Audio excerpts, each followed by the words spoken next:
And the big game, like I say every week, Colorado. Colorado versus Colorado State. Um, I'm going to play a clip of the talk between, uh, well, really on the Colorado State side. I was very shocked to see this pregame. And so I'll play that clip and we'll talk about it. Came out with that attitude as they were on top of the world, and this ain't no Cinderella story, so Got we coming humbled. for revenge. Yeah, they came out with that attitude and thought it was going to be a cakewalk. They saw the reports, 27 and a half points or whatever it was. And they got a rude awakening real quick. And I think it goes to show that the hype, the media train, all that, it only gets you so far. At the end of the day, you have to line up 11 guys against our 11 guys, and we'll find out who wants it more. And we'll see how far Instagram followers gets them. We all came here to play football, so at the end of the day, the millions of followers and fans that they then produced and got, and celebrities that then jumped on their side because of who Deion Sanders is, at the end of the day, Deion Sanders ain't playing.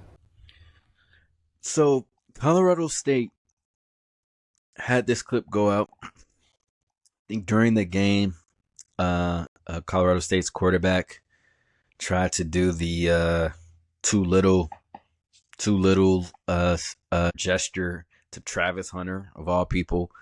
And they had some resentment from last year, and a game they lost, and this was just very interesting to me. Like, they obviously seem to be taking it personal.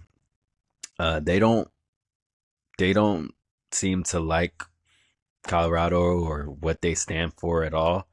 And they were kind of talking like they were the big dogs in town. Like, they were talking like they were just this team that Colorado was going to have to deal with, and just, oh goodness gracious, not Colorado State. Anybody but Colorado State. Like, I was just surprised in their audacity, their I guess confidence. But needless to say, that it didn't they and they criticized them for the Instagram stuff and followers and all of that, and they go and put that clip out. Like, that was strange, but they got beat down. This game was not close. Colorado, I don't know if it's kind of that thing of like, hey, Nebraska can do that to us, but you can't talk to me like that. It was kind of like that, like kind of a little brother thing. Like, these other teams might give us the beat down, but you all cannot talk to us like that. And 28-9, I mean, there wasn't much to it. Colorado looked like the better team. Colorado State looked like Colorado State. Last year was the surprise. But it's kind of how, or kind of what people expected last year. But I felt like that was a big response for Colorado after a much needed win after their big loss in Nebraska. And that was a statement right there. That was a statement game for them. Obviously, the clip came out with Shador not shaking Colorado State quarterback's hand because of the clip I just played you. So that was very, very interesting, but happy for Colorado. And this leads me to Deion Sanders and what's next for him. It's so funny because it's like the moment he got there, it seemed like the talk started of how long will he be in Colorado? Is he going to Alabama? What's next for? And it's like, man, and he's doubled and tripled down on, hey, I'm here, I'm here, I'm here. I'm in Colorado, I'm in Boulder. I love it here. My family's here. This is it. But Deion is a big personality. He attracts a lot of attention, and it was kind of the argument of when LeBron was black, or back in Cleveland, when LeBron was black. When LeBron was back in Cleveland, and people were like, "Oh man, imagine him in a big market." But I think it's the same argument being made with Deion, and I've usually shooed it away. But it started to kind of put itself together when I looked at, okay, this is Shador Sanders last year. This is Travis Hunter's last year.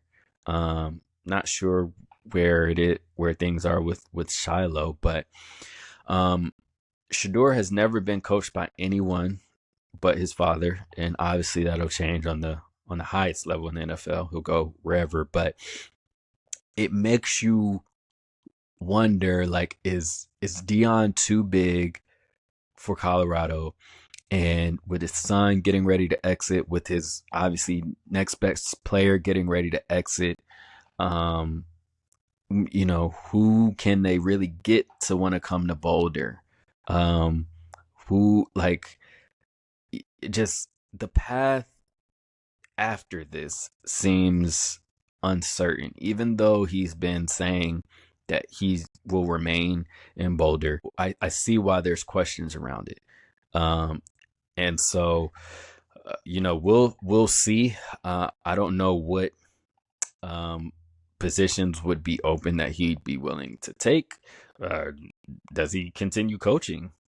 Does he just want to, retire after this and not coach his son anymore?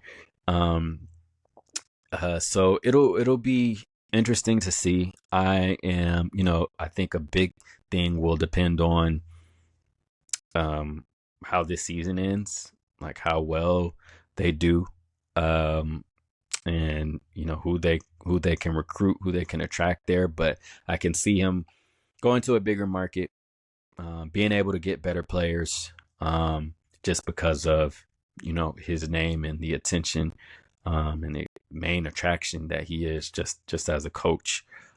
So that'll be interesting to see, but something I wanted to note and kind of discuss with Deion in Colorado. And we'll see. They're 2-1. Similar start to last year. Big early wins, but again, that schedule doesn't get any easier. So we'll see how they do. Best of luck to the Buffs.